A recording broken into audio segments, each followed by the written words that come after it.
एक बूढ़ी माँ की दर्द भरी कहानी। 3 साल हो चुके थे बेटे को अपना घर छोड़कर विदेश में बसे हुए।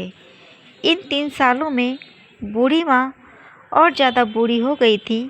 75 वर्ष की उम्र में सुलोचना देवी की याददाश्त काफ़ी कमज़ोर होती जा रही थी। उन्हें रोज़मर्रा की चीज़ें याद न रहती, लेकिन जो उन्हें हमेशा याद रहता वह था उनका बेटा। दिन हो या रात, एक पल भी ऐसा ना होता जब उन्हें अपने बेटे की याद ना आती। दूसरी तरफ बेटा था जो साल भर में एक आध बार अपनी माँ को फ़ोन कर लिया करता और 1-2 मिनट से ज़्यादा बातें भी ना किया करता। फिर भी यह बूढ़ी माँ टकटकी लगाए अपने बेटे का इंतज़ार करती रहती। एक दिन बेटे का विदेश से फ़ोन आया। हेलो हेलो, सुन रही हो ना माँ? अनिल बोल रहा हूँ, तुम्हारा बेटा। कैसी हो माँ? मैं ठीक हूँ बेटा। तुम, बहू और मेरा पोता कैसा है? माँ ने पूछा। सब अच्छे हैं माँ। मैं अगले हफ्ते गांव आ रहा हूँ माँ, तुम्हें लेने। अब हम सब साथ में ही लंदन में रहेंगे माँ। तुम्हारी बहू कह रही थी माँ को यहाँ पर लेकर आओ, बेचारी अकेली वहाँ परेशान होती होंगी। बेटे ने कहा। माँ की बूढ़ी सूखी आंखें आंसू से भीग गईं। उसके कमज़ोर शरीर के नस नस में खुशी की लहर दौड़ गई। बेटे और बहू का अपने प्रति प्रेम देखकर माँ का मन खुशी से भर आया। बेटे ने आगे कहा, माँ तैयार रहना माँ, मुझे ज़्यादा दिन छुट्टियाँ नहीं हैं। जिससे जितने भी पैसे लेने हैं लेकर रखना। तब तक मैं प्रॉपर्टी डीलर से बात कर लेता हूँ घर के लिए। घर के लिए? माँ ने पूछा। हाँ माँ, गांव का घर हमें बेच देना पड़ेगा। अब हम साथ में ही रहने वाले हैं तो हम वहाँ पर घर रखने का कोई मतलब नहीं है माँ, बेटे ने कहा। बुढ़ापे की वजह से ठीक से चलने में अक्षम माँ ने पूरे मोहल्ले में घूम घूमकर अपनी इस खुशखबरी को सबको सुनाया। सभी को खुशी हुई। सबको लगा माँ जी के आखिरी दिन अपने परिवार के साथ खुशी से बीत जाएंगे।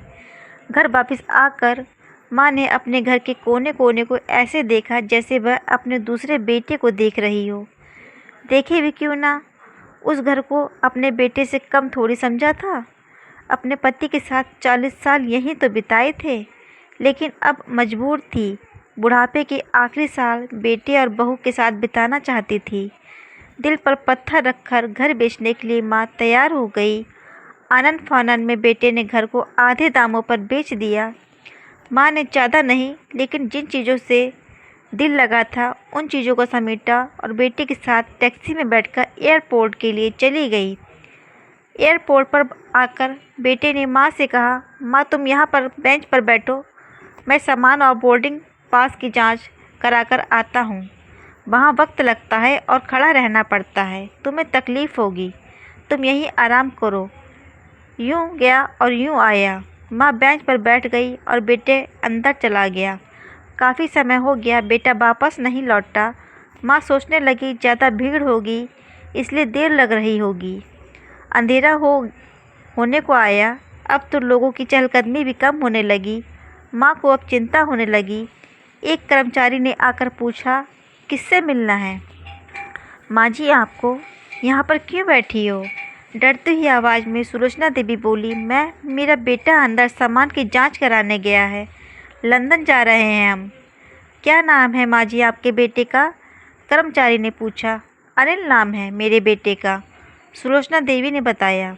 कर्मचारी अंदर गया और थोड़ी देर बाद बाहर लौटा। उसने सुलोचना देवी से कहा, माँ जी लंदन जाने वाली फ़्लाइट तो दोपहर में ही जा चुकी है और आपका बेटा भी उस फ्लाइट में बैठकर लंदन जा चुका है। अब आपके यहाँ बैठने का कोई मतलब नहीं है, आप भी अपने घर चली जाइए। क्या जा चुका है? और मैं घर जाऊँ? घर? माँ की आंखों से आंसू के सैलाब उठने लगे। जैसे तैसे माँ घर पहुँची। जो अब उसका था ही नहीं, बिक चुका था। वो वहीं बरामदे में तुलसी के पास सो गई। घर के नए मालिक को उस पर दया आई तो एक कमरा किराए से उसको दे दिया। पेंशन के पैसों से खाना और किराए का बंदोबस्त हो जाता था।